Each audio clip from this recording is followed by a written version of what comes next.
ఇక ఆ తర్వాత బ్రిటిష్ కాలానికి మనం వెళ్ళాలి. 1931కి వెళదాం.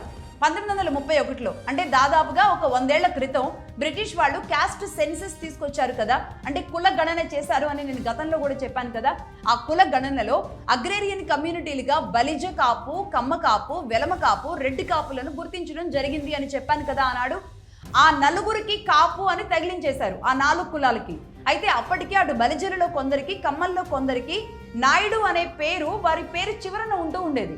2 కులాలలో కూడా, ఈ 2 కులాల్లో కమ్మల్లో కాపుల్లో ఇద్దరిలో కూడా నాయుడు అనేది చాలా ప్రధానంగా ఉండేది. అయితే ఈ నాయుడు అనే పేరు చివరన ఉండడం అంటే నాయకుడు అని. అయితే వృత్తి ఆధారంగా వీళ్ళని వేరువేరుగానే గుర్తించడం జరిగేది. ఇద్దరికి నాయుడు ఉన్నప్పటికీ కూడా వాళ్ళు చేసే వృత్తుల ఆధారంగా వీళ్ళిద్దరు వేరు అని గుర్తించడం కూడా చాలా ఈజీగా ఉండేది. కమ్మ ఎవరు, బలిజ ఎవరు అనేది చాలా స్పష్టంగానే తెలిసేది. అదెలా అంటే వ్యవసాయ కుటుంబాలుగా, భూములు ఎక్కువగా కలిగిన కుటుంబాలుగా, పూర్తి వ్యవసాయ ఆధారిత కుటుంబాలుగా కమ్మలు ఉండేవారు. అయితే అప్పటికే ఆర్మడ్ ఫోర్స్గా ఉండడంతో పాటుగా వ్యాపారాలు, ఉద్యోగాల్లో కూడా బలిజలు ముందుండేవారు. అంటే ఒక్క మాటలో చెప్పాలంటే దక్షిణ భారతదేశంలో ముఖ్యంగా తమిళనాడు, ఆంధ్రప్రదేశ్, కర్ణాటక ప్రాంతాల్లో కాపులు, కమ్మలు ఎక్కువగా ఉండేవారు. యుద్ధం చేసే వీరులుగా, జై జవాన్లుగా కాపులు అంటే బలిజలు ఉంటే, జై కిసాన్లుగా కమ్మలు రైతులు ఉన్నారన్నమాట. అంటే జై జవాన్లుగా కాపులు, జై కిసాన్లుగా కమ్మలు ఉన్నారు.